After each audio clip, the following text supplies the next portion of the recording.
국내외 코로나19 재확산 소식에 눈치 보기 장세가 이어지고 있습니다.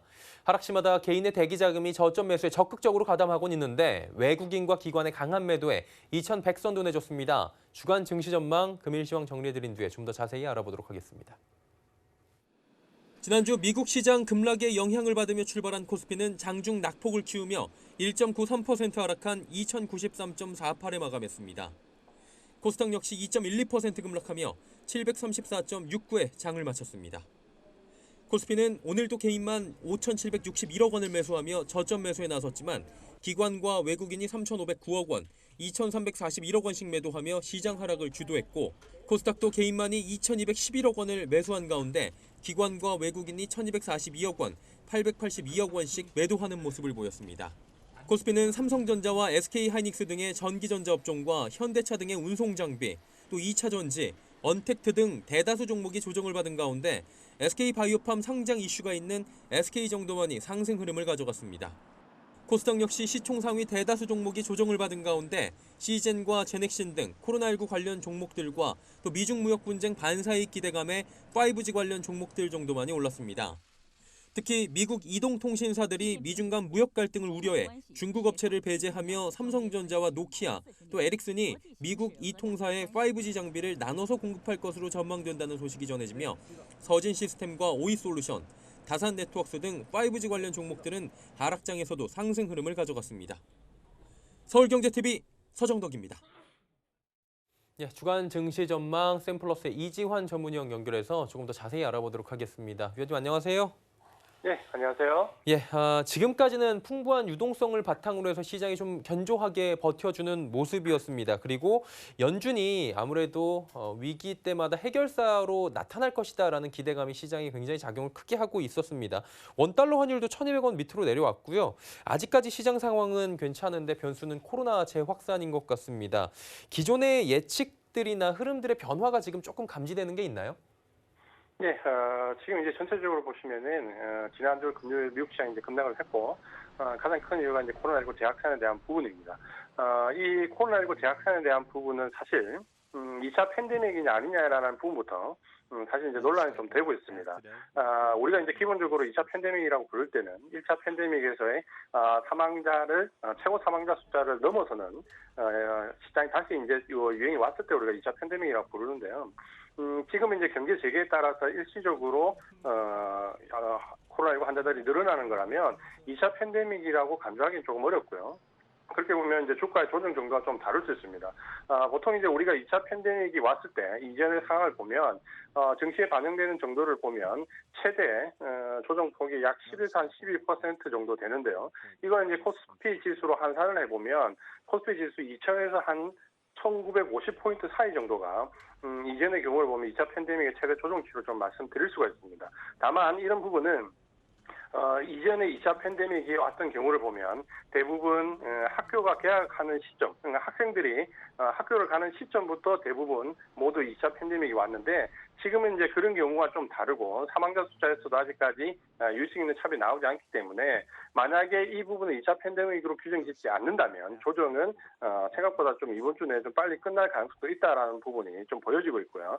그 부분은 지금 현재 연준이 계속해서 부양하기 위한 정책을 내놓는데 특히 주말에 보시면은 지난번에 발표되었던 회사채에 대한 직접적인 매입에 대한 내역이 공개가 되었습니다. 이 부분이 아마도 기업들이 가지는 하나의 큰 이슈가 좀 될 수 있기 때문에 이 부분이 오늘 미 증시에 어떻게 반영되는지 여부와 2차 팬데믹에 대한 규정을 좀 더 보신다면 이 부분을 하락 전환이다라고 생각하기보다는 조정의 정도가 어느 정도까지 갈 것이냐라는 조정이라는 관점 내에서 시장을 좀 바라볼 필요가 있다라고 말씀을 드리겠습니다. 즉 2차 팬데믹으로 규정을 짓느냐 마느냐를 일단 첫 번째로 판단을 해봐야 하고요. 이번 주에 미증시 흐름을 좀 봐야 된다라는 말씀이신 것 같은데 일단은 오늘 밤에 어떻게 흘러갈지 조금 이 부분은 지켜봐야 될 것 같고요. 말씀대로 이제 국내 증시 조금 여쭤보도록 할게요. 7월 2일이면 이제 SK바이오팜 상장을 하게 됩니다. 이미 어마어마한 자금이 이쪽으로 몰려들었고요. 어떻게 이렇게 많은 자금이 있나 이런 얘기들도 시장에서 나오고 있습니다. 과거 삼성바이오로직스가 지금 떠오른다 하시는 분들도 있는데 과거 삼바와 비교를 해주셔도 좋고요. SK바이오팜발 증시 변동 예측 부분 혹시 있으십니까? 네, SK바이오팜 이제 대부분 이제 놀랄 정도로 뭐 30조 원이 넘는 훌쩍 뛰어넘는 금액이 몰렸습니다. 그러니까 이 정도의 유동성이 과연 이제 정치에 어느 정도의 방어 효과 주는가? 지금 보시면은 SK바이오팜 같은 경우는 실제적으로 공모 물량이 많지가 않습니다. 그래서 이 공모 물량보다는 공모 물량 이후에 나머지 30조 원 정도의 유동성이 어디로 흘러갈 것이냐라는 부분이 사실 조금 더 관심을 끌고 있습니다.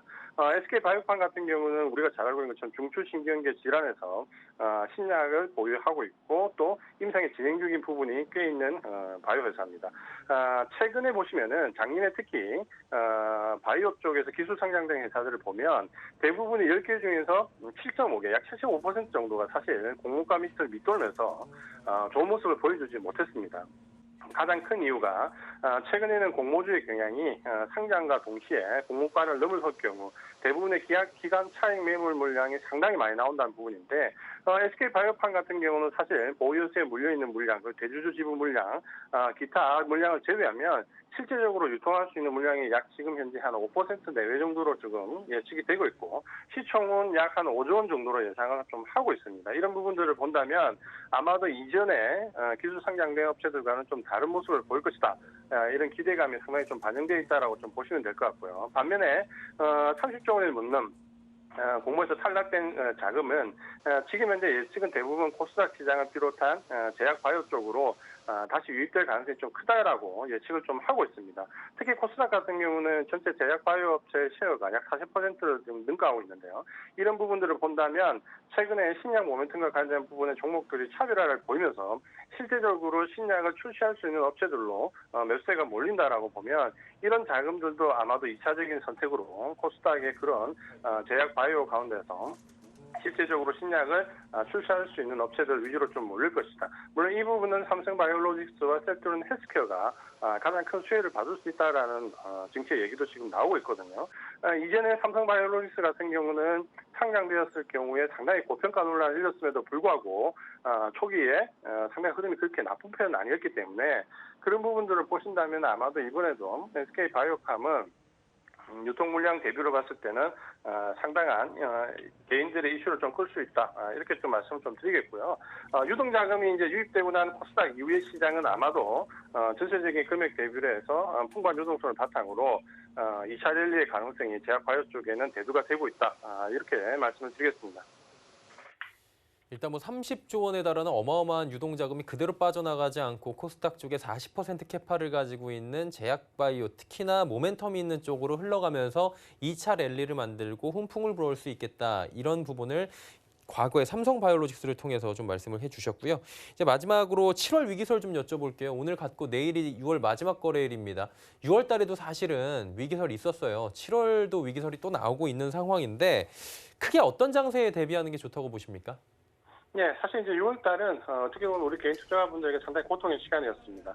월 초에 상승한 이후에 미국 시장의 급락과 함께 급락 이후에 조정을 겪으면서 상당히 수익 내기 어려운 장세였습니다.